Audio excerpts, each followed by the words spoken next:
Das hier ist eine PS2. Die Spiele darauf funktionieren. Sie werden immer funktionieren. Kein Unternehmen der Welt kann mir das nehmen. Das hier ist eine PS5. Und hier sieht die Sache völlig anders aus. Ein Spiel zu töten bedeutet, dass der Publisher sämtliche verkaufte Kopien davon deaktiviert, sodass niemand sie je wieder spielen kann. Es ist, als würde man jede existierende Auflage eines Buchs oder eines Films vernichten. Man löscht ein Stück Kultur aus. Das 2014 veröffentlichte Rennspiel The Crew von Ubisoft wird am 31. März 2024 abgeschaltet und ist fortan in seiner Gänze nicht mehr spielbar, inklusive der integrierten Einzelspielerkampagne und trotz des durch Dataminer im Spielcode gefundenen Offline-Modus. Bereits Mitte Dezember 2023 entfernte der Publisher das Spiel und sämtliche Erweiterungen von digitalen Plattformen ebenso wie die Mikrotransaktionen. Ubisoft bietet kürzlichen Käufern des Spiels eine Rückerstattung an, auch wenn kürzlich nicht näher definiert wird. Wobei das Unternehmen bevorstehende Einschränkungen hinsichtlich der Serverinfrastruktur und der Lizenzen als Grund angab.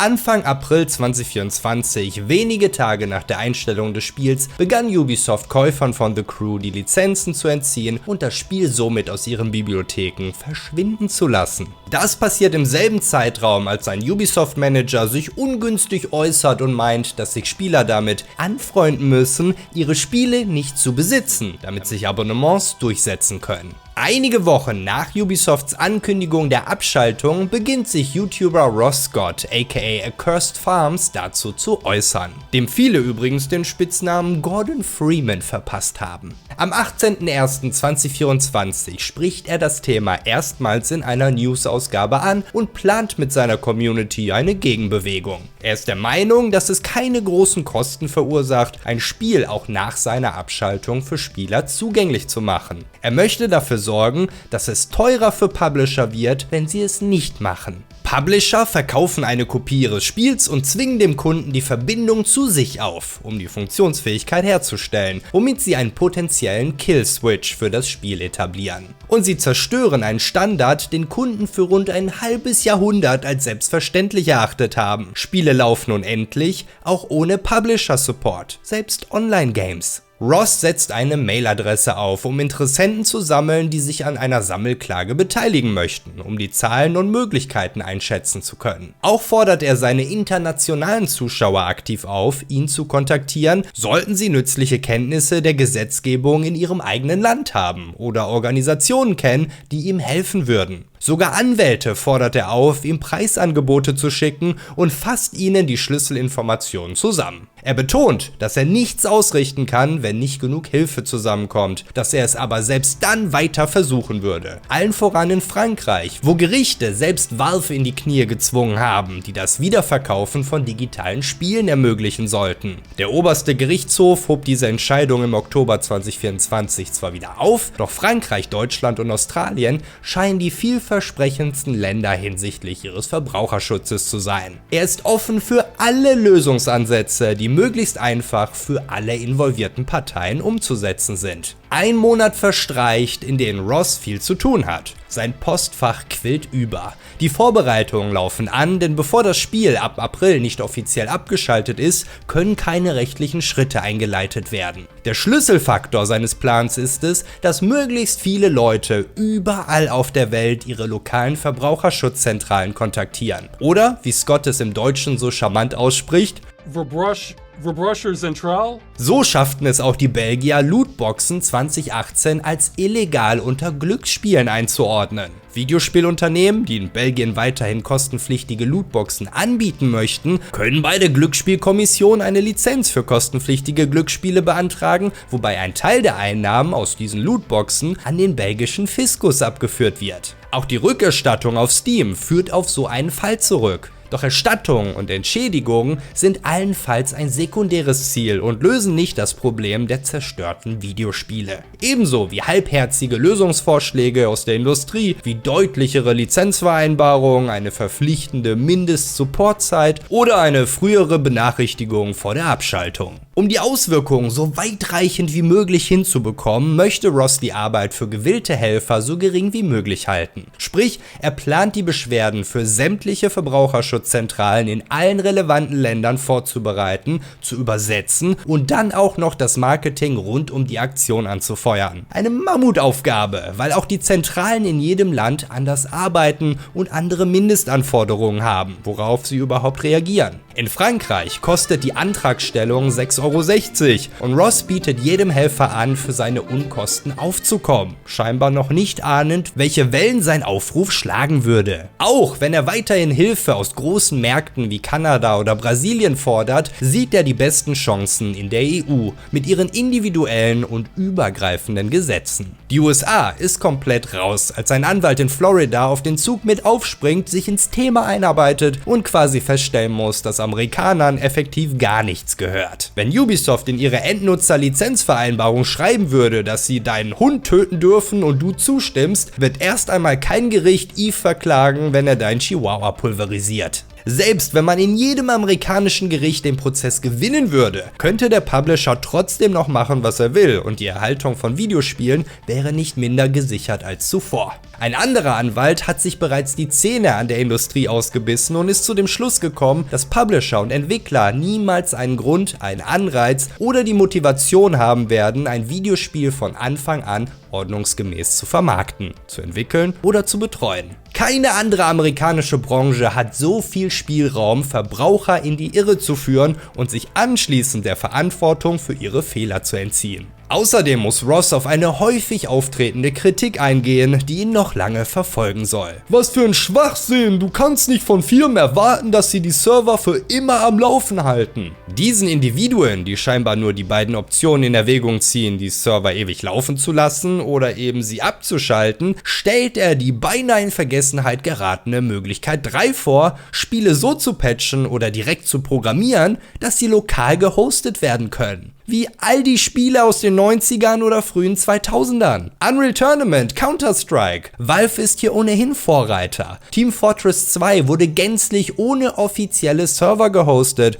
und bis rund 4 Jahre später lief alles über lokale Community-Server ab. Selbst bei MMOs funktioniert das. World of Warcraft Classic wurde primär von Blizzard veröffentlicht, weil die von Fans betriebenen Server ihnen Konkurrenz bereitet haben. Titanfall 2 wurde sogar davon gerettet, dass Fans den Northstar-Patch beisteuern, der das Spielen auf lokalen Servern möglich macht, während die offiziellen durch Hackerangriffe unspielbar sind. Auch Concord, das Sony nach nur 2 Wochen wieder abschaltet, wird von Fans auf eigenen Servern wiederbelebt, nur um daraufhin von Sonys Anwälten eingeschüchtert zu werden. 20 Jahre alte Spiele laufen noch, 3 Jahre alte nicht. Das ist keine Funktion, die retroaktiv eingebunden werden kann. Es muss von Beginn an Teil der Entwicklung sein. Am 17.03. gibt es weitere Updates mit Feedback von diversen Konsumerzentren aus der EU. Einige sind der amerikanischen Überzeugung, dass Ubisoft und Co. tun dürfen, was sie möchten, da du ihren Lizenzvereinbarungen zugestimmt hast. Andere müssen sich geschlagen geben, weil es keine Gesetze dafür gibt. Die Technologie hat sich schneller weiterentwickelt als die Gesetzgebung. Ein massiver Strategiewechsel, der sich nun aber in Zusammenarbeit mit anderen Freiwilligen auftut, ist den Fokus von The Crew zu nehmen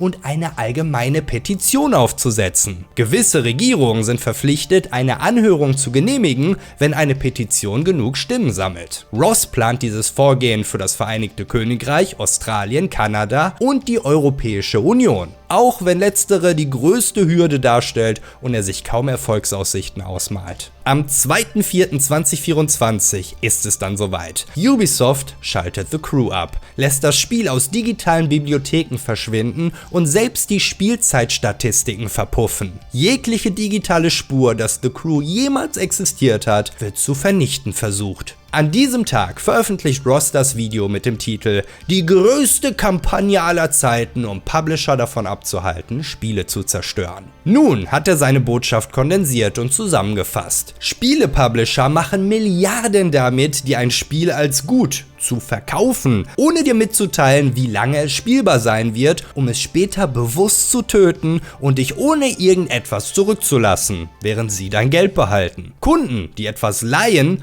werden darüber informiert und wissen in der Regel, für welchen Zeitraum sie dies tun. Das wollen Publisher natürlich nicht. Wenn sie aufs Cover des Spiels schon die geplante Lebzeit aufdrucken, können sie sich von einem Haufen Verkäufe verabschieden. Selbst wenn das Datum ein Jahrzehnt in der Zukunft liegt. Es ist also wichtig, dem Kunden diese Informationen vorzuenthalten. Gamer sind schließlich gewohnt, oder waren es zumindest die längste Zeit, dass ihre Videospiele unendlich lange spielbar sind. Deine Spiele aus den 70ern tun's schließlich auch noch. Selbst Games aus den 90ern, die für ihren Online-Multiplayer eine Internetverbindung erfordern, funktionieren noch. Selbst wenn die Entwickler und Publisher dahinter bereits lange Zeit Geschichte sind. Heutige Publisher zerstören ihre eigenen Spiele sehr bereitwillig. Auch wenn ihre Fans und mit Sicherheit auch ihre Entwickler sie als Kunstform ansehen. Ubisoft und Co. sind also nichts anderes als Museumsdirektoren, die durch ihre Gänge laufen, Gemälde in Brand setzen und damit für immer zerstören. Eine Praxis, die in jeder anderen Industrie illegal wäre. Die Abschaltung von The Crew ist ein so optimales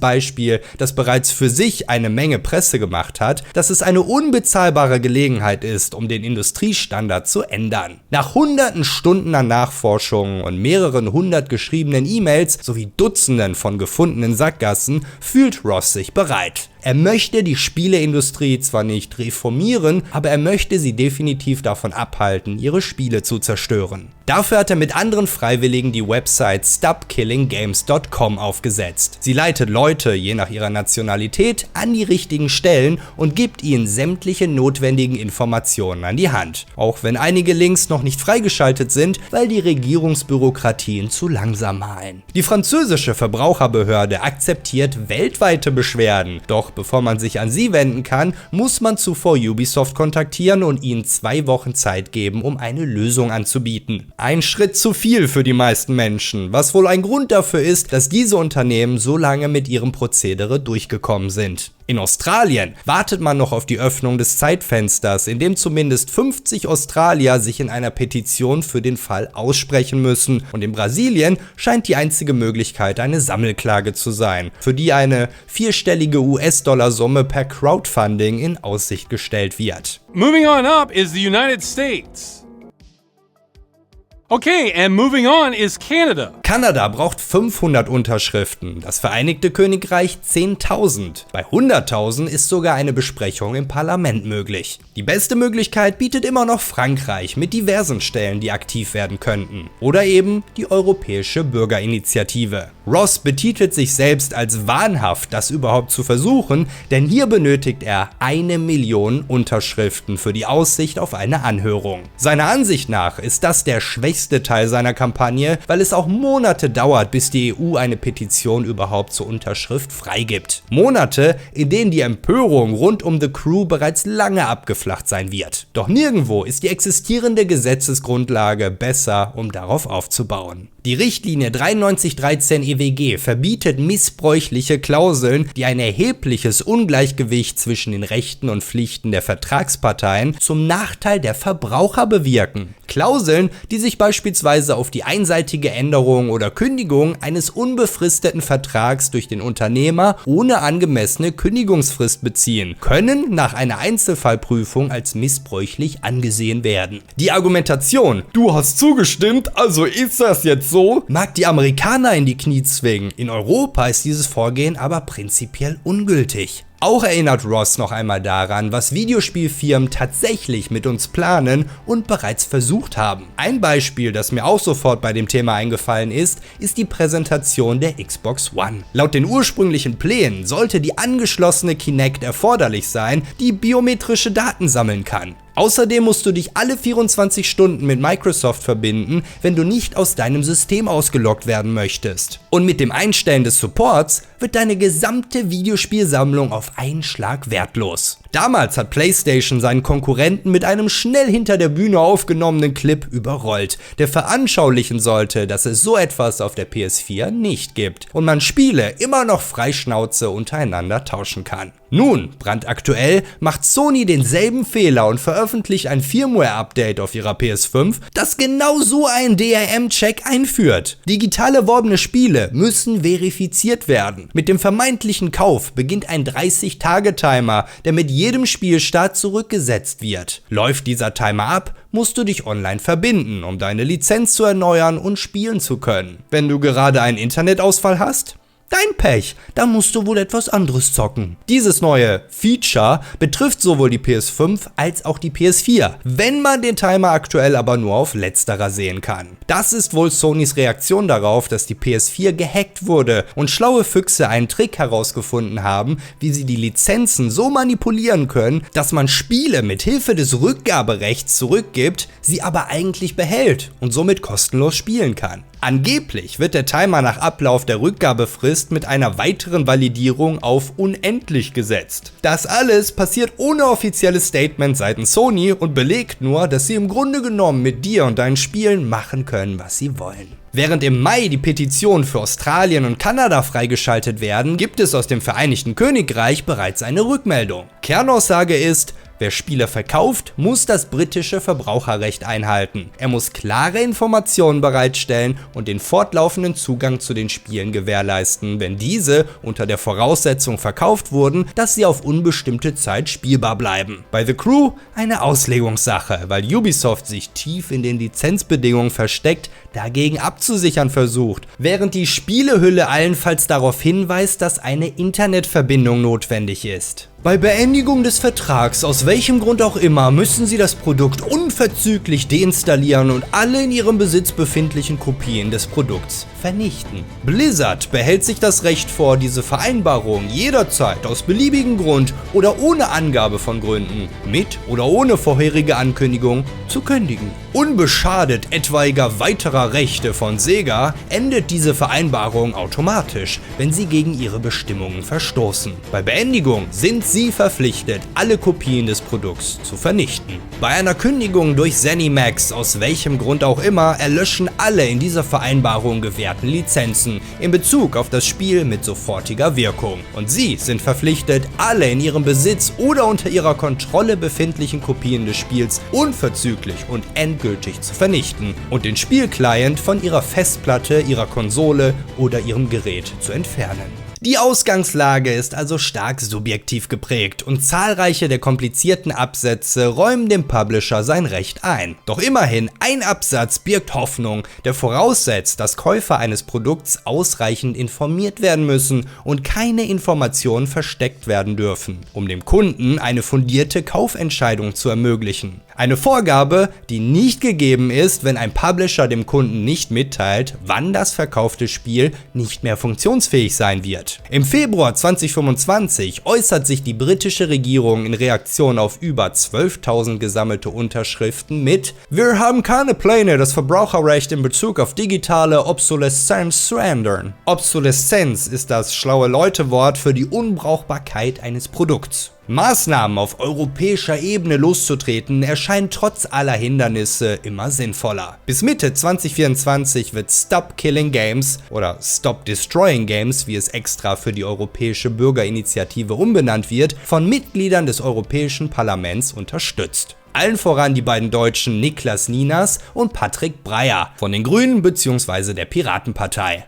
Im Mai 2025 veröffentlicht Ross Scott eine recherchierte Tabelle, die den Status von Online-Only-Spielen veranschaulicht. Inzwischen auf eine eigene Wiki-Seite ausgeweitet. Lediglich 16 der 738 enthaltenen Spiele wurden von den Entwicklern nach Einstellung des Supports zum Weiterbetrieb freigegeben und 110 davon werden von Fans am Leben erhalten. Der Rest ist entweder unspielbar oder läuft Gefahr, so zu enden. Doch trotz allem beginnt die stark angelaufene, endlich freigeschaltete EU-Petition an Bewegung zu verlieren. Bei rund 450.000 der erforderlichen 1 Million Unterschriften tut sich plötzlich kaum noch etwas. Ross scheint recht zu behalten, dass dieses Ziel zu ambitioniert ist. In seinem Video vom 23.06.2025 betitelt Das Ende von Stop Killing Games begrüßt er seine Zuschauer damit, dass es sich damit wohl um das letzte Update der Stop Killing Games Bewegung handeln wird. Er hat inzwischen tausende Mails geschrieben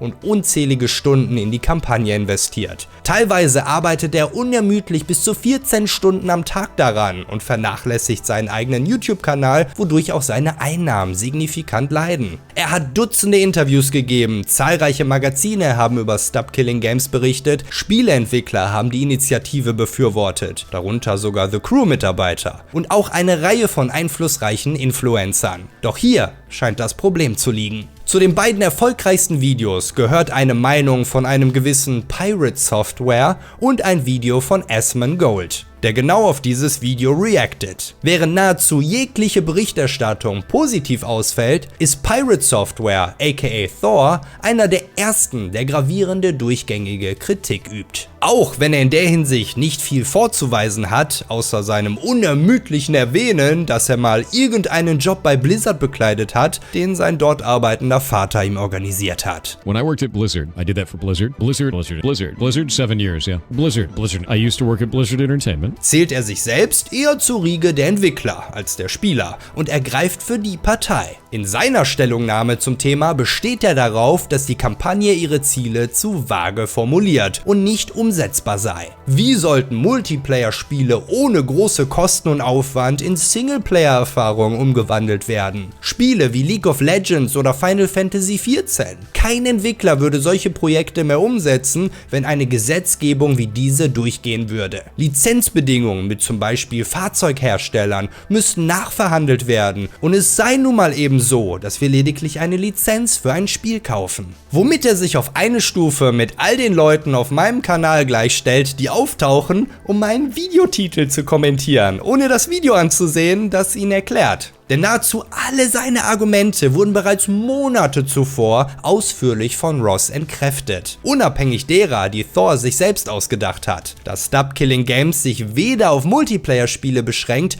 noch sie in Singleplayer-Spiele umwandeln möchte. Falls du Pirate Software nicht kennst, mein Kollege Kavit hat ein ausgezeichnetes und sehr unterhaltsames Video zu ihm gemacht, das aufzeigt, wie sich der Kerl zu einer Witzfigur sondergleichen entwickelt hat. Das hier war aber noch davor, als er nicht unerhebliche Kredibilität genoss. Ganz davon abgesehen, dass er sämtlichen Bullshit mit einer solchen Selbstsicherheit und Selbstverständlichkeit von sich gibt, dass man kaum anders kann, als ihm zu glauben, wenn man es nicht besser weiß. Die Stagnation der Petition deckt sich mit der Veröffentlichung von Thors Video. Ross ist verständlicherweise frustriert. Nach all der Arbeit und all den unglaublichen Dingen, die er damit erreicht hat, wird alles zum entscheidenden Zeitpunkt derart ausgebremst von einem einflussreichen Kerl, der sich keine 5 Minuten mit dem Thema beschäftigt und am laufenden Band haltlose Unwahrheiten von sich gibt, die von Hunderttausenden geglaubt werden. Jegliche Form der Richtigstellung lehnt Thor ab und auch ein Gespräch mit Ross weist er zurück, wird sogar öffentlich hochgradig beleidigend gegenüber seiner Person. Eigentlich hatte er Thor überhaupt keine Plattform bieten wollen, doch nachdem er im Rahmen der Kampagne auch widerwillig auf Clickbait-Titel setzen musste, um Reichweite zu generieren,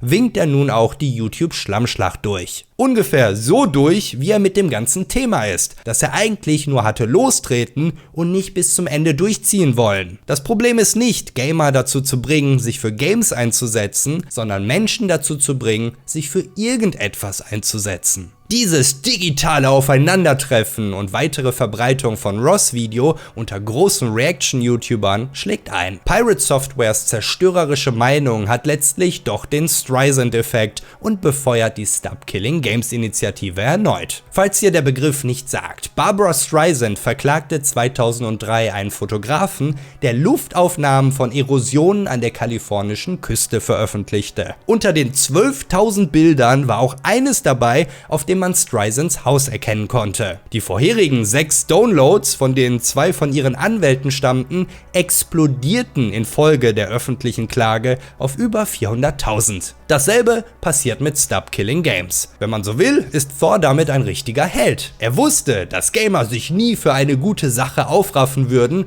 also gab er ihnen einen gemeinsamen Feind. Am 2. Juli 2025 erreicht die britische Petition die 100.000 Unterschriften, die für eine Debatte im Parlament notwendig sind. Und am darauf folgenden Tag bricht die Europäische Bürgerinitiative doch noch die 1 Million Unterschriften, um das Thema für eine Besprechung vor der EU-Kommission zuzulassen. Während die Petition in Großbritannien am 14. Juli mit annähernd 190.000 Unterschriften schließt, erreicht man auch auf EU-Ebene am 20. Juli noch die 1,4 Millionen, um mögliche ungültige Stimmen auszugleichen. Anonyme Beschwerden trudeln ein, laut Ross wahrscheinlich angestoßen von der Spieleindustrie, die der Kampagne vorwerfen, es versäumt zu haben, klare, genaue und umfassende Informationen über die Finanzierungsquellen der Initiative bereitzustellen, die pro Sponsor 500 € übersteigen. Anschuldigungen, die er zurückweist, da er keine finanzielle Unterstützung in Anspruch genommen hat. Außerdem handelt es sich bei der EU-Petition um eine separate Kampagne zur Stop Killing Games. Einer oder mehrere Kampagnen, von denen Ross Scott sich endlich eine wohlverdiente Auszeit gönnt, um nach mehreren Monaten endlich auch selbst mal wieder eines der Spiele anzurühren, das er zu retten versucht. Der Deutsche Moritz Katzner übernimmt die Organisationsarbeit und geht mit in erster Linie europäischen Indie- sowie AAA-Entwicklern ins Gespräch, um klarzustellen, dass die Zerstörung von Videospielen lediglich von ein paar Mächten angetrieben wird, die weder die Werte der Ersteller noch der Spieler widerspiegeln. Am 3. November 2025 wird die britische Parlamentsdebatte live auf YouTube übertragen und klingt vielversprechend. Die derzeitigen Verbraucherschutzgesetze seien unzureichend und Videospielhersteller sollten Möglichkeiten für Spieler schaffen, Spiele auch nach der Einstellung des Vertriebs zu behalten oder zu reparieren. Das Entfernen von Spielen löscht ein kulturelles und künstlerisches Erbe aus, das für die Gesellschaft und die gesamte Branche von entscheidender Bedeutung ist. Ebenso wie es eine kulturelle Tragödie wäre, wenn jede Kopie eines Buchs, Films oder Songs zerstört würde. Trotz all dem positiven Zuspruch in der einstündigen Debatte wird letztlich entschieden, dass keine Gesetzesänderung vorgenommen wird, sondern dass die Regierung dafür sorgen werde, dass Unternehmen den Verbrauchern korrekte Informationen zur Verfügung stellen. Sie verstehen die vorgebrachten Argumente, müssen aber auch die Perspektive der Industrie einbeziehen. Die Forderung nach einem Plan für das Lebensende aller Spiele würde die Art und Weise, wie Spiele entwickelt und vertrieben werden, grundlegend verändern. Auch wenn dies für manche Aktivisten durchaus das gewünschte Ergebnis sein mag, ist es nicht richtig zu behaupten, dass die Lösungen einfach oder kostengünstig wären, so Politikerin Stephanie Peacock. Als im Januar 2026 BioWares Anthem die Server abschaltet, werfen sie Stop Killing Games damit weiteres gefundenes Fressen vor. Die Spieler sollten das letzte Wort dabei haben, wann sie mit einem Spiel abgeschlossen haben, nicht die Firma dahinter, heißt es. Kurz darauf schließt der Validierungsprozess der Unterschriften ab und zeigt mit 1.294.188 Unterschriften oder 89% ausreichend zugelassene Stimmen. Das gibt der EU-Kommission Zeit, das Thema bis zum 27. Juli 2026 im Detail zu besprechen, eine öffentliche Anhörung zu organisieren und mögliche weitere Schritte zu skizzieren. Ross meldet sich am 19. Februar zurück, um die Gründung von 2 Organisationen unter dem Namen Stop Killing Games bekannt zu geben, die in der EU sowie in den USA langfristig Gegenlobbyarbeit ermöglichen sollen. Zudem startet man eine Website, die Verbraucherschutzbehörden einen besseren Überblick über nicht mehr im Handel erhältliche Spiele verschaffen soll. Eine Notwendigkeit im Kampf gegen eine Videospielindustrie, die mehr Geld für Lobbyisten ausgibt, um zurückzuschlagen, als nötig wäre, um ihre Entwicklungen in Ordnung zu bringen. 4 Tage später findet eine Pressekonferenz zwischen Stop Killing Games und Mitgliedern des EU-Parlaments in Brüssel statt. Und wie YouTuber Josh Strife Hayes berichtet, der dort als Befürworter spricht, ist die Generations- und Kenntnislücke enorm. Die Politik sei nach wie vor eine alte Leute-Domäne und der Großteil derer kennt weder Minecraft noch League of Legends, geschweige denn den Unterschied zwischen beiden. Sie verstehen nicht, wie irgendetwas ein Game killen kann, werden von den ohnehin schon einfach gehaltenen Formulierungen der Initiative weiter verwirrt. Doch die Stop Killing Games Bewegung hat Fahrt aufgenommen und ist erst einmal nicht aufzuhalten. Am 31. März unterstützen sie die französische Verbraucherschutzorganisation UFC Que Justice in ihrer Klage gegen Ubisoft aufgrund der The Crew-Abschaltung, und im April wird der Gesetzentwurf Protect Our Games Act in Kalifornien ausgearbeitet, der Publisher dazu verpflichten soll, Kunden 60 Tage vor Einstellung des Supports seines Spiels in Kenntnis darüber zu setzen und dass klare Informationen über die Spielbarkeit nach diesem Zeitpunkt gegeben werden müssen. Auch ein Verkaufen eines Spiels 2 Monate vor seiner Einstellung würde das Gesetz verbieten. Entweder müsste der Publisher dann einen Patch nachliefern, der das Spiel unabhängig derer Server laufen lässt, oder er müsste eine alternative funktionierende Version des Spiels zur Verfügung stellen oder eine komplette Rückerstattung anbieten. Betroffen davon werden sämtliche in Kalifornien veröffentlichten Spiele ab dem 1. Januar 2027 sein. Ausgenommen sind auf Abonnements basierende sowie Free-to-Play-Spiele und offline voll funktionsfähige Games. Das ergänzt ein im Januar 2025 in Kraft getretenes Gesetz, das auf die Stop Killing Games Bewegung zurückgeführt wird. Das kalifornische Gesetz AB 2426 verbietet digitalen Shops Produkte mit den Begriffen kaufen oder erwerben anzubieten, wenn sie lediglich eine jederzeit zurückziehbare Lizenz ausgeben. Wie Ross Scott es so schön sagt, sie verkaufen dir ein Spiel, das sie dir nicht verkaufen. Dadurch führt auch Steam im Oktober 2024 die Notiz ein, dass der Kauf eines Spiels lediglich eine Lizenz freischaltet. Das Unternehmen versuchen, die Begriffe Besitz und Kauf rechtlich neu zu definieren, verdeutlicht nur die geradezu dystopischen Paradigmenwechsel, die sich im letzten Jahrzehnt vollzogen haben. Das ist so, als würdest du zu Sixt gehen und die damit werben, dir ein Auto für 50 € zu verkaufen. Am 16. April findet die öffentliche Anhörung im Europäischen Parlament statt und eine ganze Reihe von in der Initiative aktiv gewordenen Menschen aus ganz Europa kommt zu Wort. Daniel Ondruschka aus der Slowakei, Moritz Katzner aus Deutschland, Anwalt Marcin Barczyk aus Polen und Professor für Digitalrecht Alberto Hidalgo Cerezo aus Spanien. Auch Ross Scott ist eingeladen, um als Gesicht der Kampagne zu sprechen, und er findet wieder einmal gute Worte. Die Publisher wissen, dass die Kunden von Videospielen erwarten, dass sie lange halten. Daher verkaufen sie diese genauso wie Spiele, die ewig funktionieren, als einmaligen Kauf ohne Ablaufdatum und legen den Preis entsprechend fest. Würden die Publisher uns mitteilen, wann sie vorhaben, ein Spiel zu deaktivieren, würde dies natürlich den Absatz dieses Spiels verringern, da die Lebensdauer eines Spiels Einfluss darauf hat, wie viel die Kunden bereit sind zu zahlen. Die Branche versucht, beides zu haben und sucht nach Wegen, um zu behaupten, sie verkaufe dir ein Spiel, das sie gar nicht verkauft. Das sorgt bei allen Beteiligten für Verwirrung und ist einer der Gründe, warum es erst der Kritik der Kunden bedarf, um diese Praxis ans Licht zu bringen. Auch betont er noch einmal, dass das Ziel nicht ist, dass die Firmen ihr Geschäftsmodell ändern sollen. Es geht nicht um DLCs, Mikrotransaktionen oder Preisgestaltung. Es geht darum, dass Spiele erhalten bleiben. Der stellvertretende Vorsitzende des Ausschusses, Nils Uschakows, ist überzeugt, dass die Initiative wichtig und eine Angelegenheit ist, die hunderte Millionen EU-Bürger betrifft. Der Copyright-Anwalt Giuseppe Abamonte muss zugeben, dass die Regelungen die Spieleindustrie nicht adäquat abdecken und will bis Juli eine Untersuchung vornehmen. Ist Stop Killing Games nun die Antwort? Eine Änderung der Gesetzgebung, die man im Juli im EU-Parlament lostreten könnte, hätte weitreichende Folgen. Eine Anpassung für einen riesigen Markt wie den europäischen würde sich zwangsläufig auch auf den Rest der Welt erstrecken. Wäre das etwas Gutes? Nicht nur YouTuber wie Critical, PewDiePie, Jacksepticeye oder Louis Rossmann meinen, ja, auch zahlreiche Entwickler, wie nicht zuletzt Minecraft-Creator Marcus Persson oder Pathfinder-Studio Owlcat Games, sind der Meinung. CEO von Gearbox Software Randy Pitchford muss wehmütig an sein Battleborn zurückdenken, das er gerne für immer verfügbar gehabt hätte. Path of Titans Entwickler Alderon Games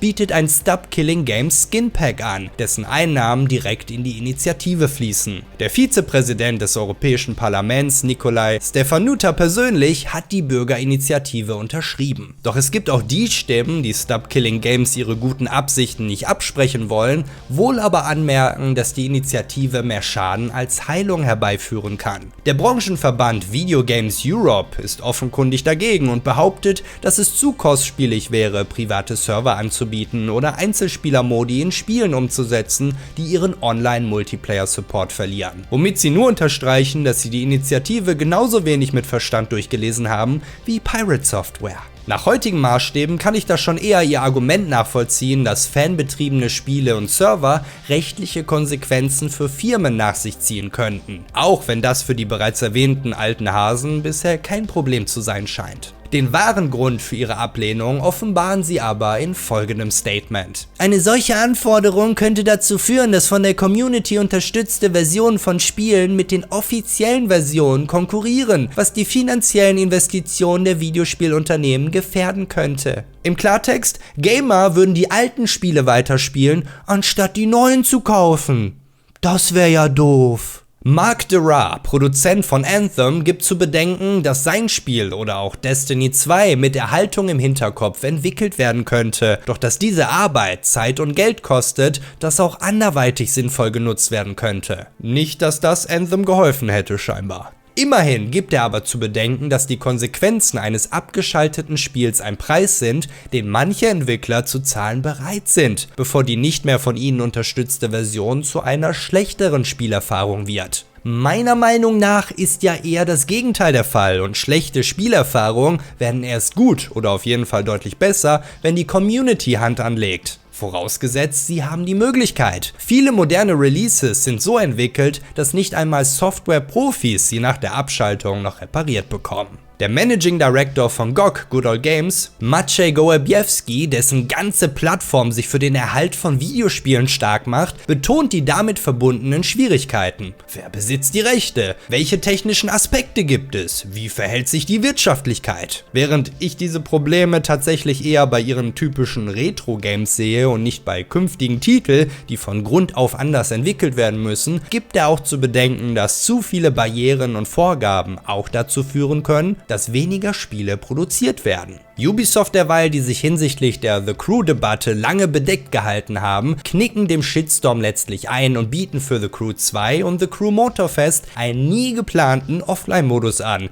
den sie nachträglich sogar noch um zusätzliche Funktionen erweitern. Eine Maßnahme, die zeitlich sehr passend und auffällig zu den ersten Pressemeldungen von Stop Killing Games passt. Als würde Ubisoft ausrufen wollen, das ist doch alles gar nicht nötig, schau mal hier, was wir machen. Gleichzeitig zeigt CEO Yves Guillemot auf einem Aktionärsmeeting im Juli 2025 aber auch wieder, dass er den Sinn hinter Stop Killing Games immer noch nicht verstanden hat. Der Support für alle Spiele kann nicht ewig andauern. Ross Scott und seine Kollegen wollen keinen Support. Sie wollen einfach nur, dass das Spiel, für das sie Geld bezahlen, spielbar bleibt und dass nicht in Vergessenheit gerät, dass wir als Konsumenten Macht haben. Und das ist auch, warum ich die Initiative unterschrieben habe und weiter unterstützen möchte. Das vorgeschlagene Konzept von Stop Killing Games ist nicht lupenrein und perfekt, soll es auch gar nicht sein. Um es dem EU-Parlament vorzuschlagen, verständlich zu machen und Luft für Diskussionen zu lassen, sind die Ziele einfach gehalten. Die Ausarbeitung ist etwas, für das die Initiative ebenso verantwortlich ist wie das Parlament und sicherlich auch die betroffene Industrie. Auch wenn es mir persönlich nicht egaler sein könnte, dass ich nie mehr Anthem oder Concord spielen kann,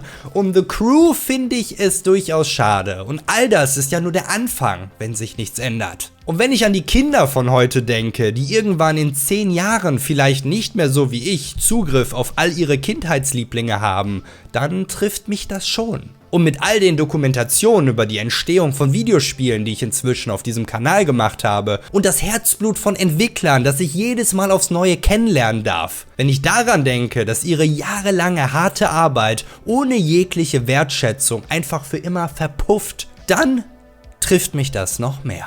Wer schon sehr früh damit angefangen hat, seine eigenen Spiele zu zerstören, war Electronic Arts. Deren traurige Geschichte habe ich dir hier detailliert aufbereitet. Vielen Dank an meine Kanalmitglieder Retroiger, Michael, Robin, Mick, Dr. Tatwaffel, muss man was sagen, Lurgas, Bibi, Prinz Puma, Cybax, Katz, Venceslas, Blablub, Jürgen, Lucaria, BTD, Kikaritz, Natalie, Game Agent, Dink, Lutach, Jackart, Don Lupo, Heinz, Steve, Patrick, Gayato Plays, Devil in Boxershots, Timo, P9608 und Master. Vielen Dank für euren Lord-Support.